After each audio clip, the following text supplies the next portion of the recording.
Hi there. ఈ వీడియోలో మనం తరచూ ఇంగ్లీష్ వీడియోస్ అంటే యూట్యూబ్లో స్పోకెన్ ఇంగ్లీష్ వీడియోస్ చూస్తూ ఉన్నప్పుడు కనిపెట్టిన తప్పుల మీద ఫోకస్ చేద్దాం. ఎందుకంటే మనకు ఈ రోజుల్లో ఇంగ్లీష్ అనేది కేవలం ఒక యూట్యూబ్ కాంటెంట్ గా ఉపయోగపడుతుంది. అది కూడా ఎవరి చేతుల్లో అంటే వాళ్ళ చేతుల్లో, అంటే ఎవరి చేతుల్లో పడితే వాళ్ళ చేతుల్లో పడి కూని అయిపోతుంది ఇంగ్లీష్ లాంగ్వేజ్ అనేది. సో ఆ పెయిన్ తో నేను ఈ వీడియో చేస్తున్నాను. ఎందుకంటే ఒక తప్పు సెంటెన్స్ కావచ్చు, తప్పుడు ఇన్ఫర్మేషన్ కావచ్చు, యూట్యూబ్ లో పెట్టడం వల్ల వేల మంది, లక్షల మంది అదే నేర్చుకుని అదే ఒప్పనుకొని అలాగే కంటిన్యూ అయిపోతుంటారు. దానికంటే పెద్ద పాపం ఇంకొకటి ఉండదు. కాబట్టి నేను మీరు నేర్చుకుంటున్న తప్పుల్ని సరిదిద్దే ప్రయత్నం ఈ వీడియోలో చేయబోతున్నాను. కాబట్టి ఖచ్చితంగా ఈ వీడియోని చివరి వరకు చూడండి, నాకు సపోర్ట్ అనేది ఇవ్వండి. సో నేను రీసెంట్ గా చూసిన వీడియోలో నేను కనిపెట్టిన తప్పులు ఏంటంటే వెన్ హీ విల్ రీచ్ అంట. ఏంటిది? Basic question. ఇది ఒక బేసిక్ క్వశ్చన్ ఎలా అడగాలో కూడా తెలియకుండా వీడియోలు చేస్తున్నారు. మీరు కొంచెం కేర్ఫుల్ గా ఉండాలన్నమాట, అలర్ట్ గా ఉండాలి. ఎందుకంటే ఇలా ఈ రోజుల్లో చూస్తే మనకి ఇంగ్లీష్ మీడియం స్కూల్లో ఇంగ్లీష్ దొరకట్లేదు. పోనీ యూట్యూబ్ లో ఇంగ్లీష్ నేర్చుకుందామంటే ఇక్కడ కూడా తప్పులుగా మనం నేర్చుకోవాల్సి వస్తుంది. కాబట్టి కొంచెం మీరు జాగ్రత్తగా ఉండాలి. ఇక్కడ చూడండి, వెన్ విల్ యూ రీచ్, లేకపోతే వెన్ విల్ హీ రీచ్ అనాలి, అంతేగాని వెన్ హీ విల్ రీచ్ కాదు.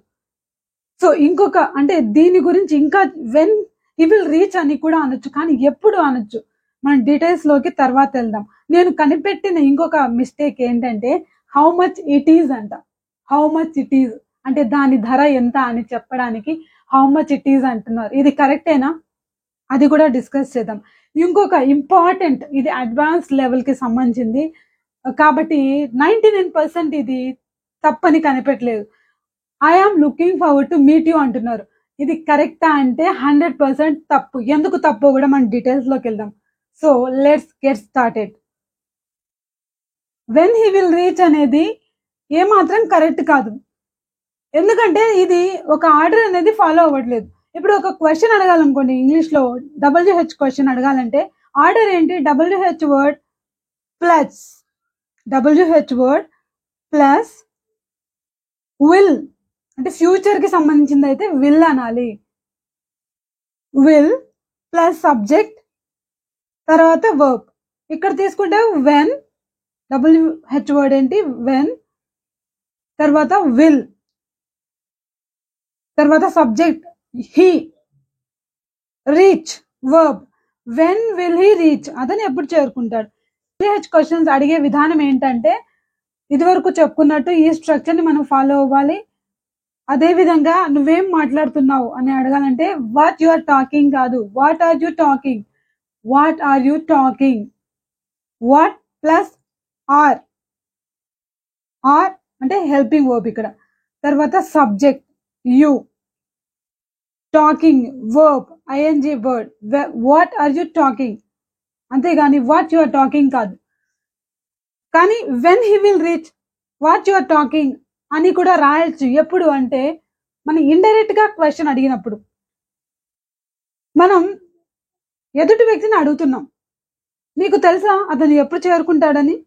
Do you know when he will reach,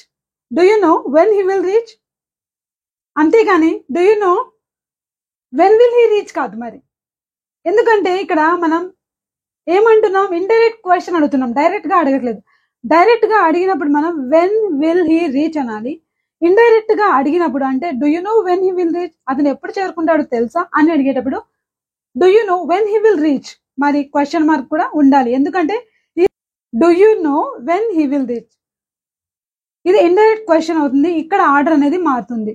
do you know what she is talking, ఆమె ఏం మాట్లాడుతుందో నీకు తెలుసా? Do you know what is she talking అంటే డైరెక్ట్ క్వశ్చన్, ఏం మాట్లాడుతుంది ఆమె. కానీ ఆమె ఏం మాట్లాడుతుందో నీకు తెలుసా అన్నప్పుడు ఆర్డర్ మారుతుంది. Do you know what she is talking. So ఇలా అన్నమాట. Do you know what he is saying. What is he saying అంటే డైరెక్ట్ క్వశ్చన్, అతను ఏమంటున్నాడు. What plus is plus he plus saying. అంటే ఇది order direct question. Indirect question అంటే అతను ఏమంటున్నాడో తెలుసా, do you know what he saying అలా అనాలి. అంటే ఆర్డర్ అక్కడ మారుతుంది. కానీ డైరెక్ట్ క్వశ్చన్ అడిగేటప్పుడు what he saying, what she is talking అంటే ఇది అన్గ్రామటికల్ అవుతుంది. కాబట్టి మనం దీనిపైన కాన్సన్ట్రేట్ చేయాలి. మనం చూసిన వీడియో ఏమాత్రం అనేది మనం గుర్తించగలగాలి, క్రాస్ చెక్ చేసుకోవాలన్నమాట. సో ఇప్పుడు ఇదే వాక్యాన్ని ఇండైరెక్ట్ సెంటెన్స్ గా ఎలా యూజ్ చేయొచ్చు అంటే వెన్ హీ విల్ రీచ్, లేకపోతే when will he reach, let me know when he will reach. అంటే ఇక్కడ నేను క్వశ్చన్ అడుగుతున్నాను కానీ నాకు తెలియని అంటున్నా. అంటే ఇది క్వశ్చన్ కాదు, ఇండైరెక్ట్ గా అడగడం అన్నమాట. Let me know when he will reach, let me know what she is talking. అంటే ఇండైరెక్ట్ సెంటెన్సెస్ లో కానీ ఇండైరెక్ట్ క్వశ్చన్ లో కానీ ఆర్డర్ అనేది మారుతుంది. కానీ డైరెక్ట్ క్వశ్చన్స్ లో కానీ డైరెక్ట్ గా చెప్పేటప్పుడు కానీ మనకు ఆర్డర్ అనేది ఎలా ఉంటుందంటే what are which plus where are you going అనాలి. కానీ వేర్ యు ఆర్ గోయింగ్ కాదు. So where are you going, let me know where you are going. తెలియని నాకు నువ్వు ఎక్కడికి వెళ్తున్నావు, let me know where you are going, I want know where you are going. లేదు direct గా అడుగుతున్నాం where are you going, may know where you are going. మనము కొంచెం పొలైట్ గా అడగాలనుకోండి, తెలుసుకోవచ్చా, మే know where you are going అనాలి. కానీ వేర్ యు ఆర్ గోయింగ్ అని అనకూడదు. డైరెక్ట్ గా అడగాలంటే వేర్ ఆర్ యూ గోయింగ్ అనాలి. ఇండైరెక్ట్ గా అడగాలంటే may know where you are going. So ఇలా మనం అడగాలన్నమాట. సో అది ఇప్పుడు చెప్పండి, వెన్ హీ విల్ రీచ్ అనాలా, వెన్ విల్ హీ రీచ్ అనాలా డైరెక్ట్ గా అడిగేటప్పుడు. సో అది మనం గుర్తుపెట్టుకోవాలి. సో ఇప్పుడు మీకోసం ఒక చిన్న క్వశ్చన్. మీకు తెలుసా ఆమె ఏం వంట చేస్తుందని, లేదు నీకు తెలుసా ఆమె ఏం రాస్తుందని. ఇది ఒక ఇండైరెక్ట్ క్వశ్చన్. ఇక్కడ ఆర్డర్ ఎలా ఉంటుంది, దీన్ని డైరెక్ట్ గా ఆమె ఏం రాస్తుంది అనాలంటే ఎలా రాయాలి, ఆమె ఏం రాస్తుందో నీకు తెలుసా అనాలంటే ఎలా రాయాలో మీరే కామెంట్ బాక్స్ లో రాయండి. అప్పుడే నాకు ఈ టాపిక్ ఎంత మాత్రం మీకు అర్థమైందో తెలుస్తుంది.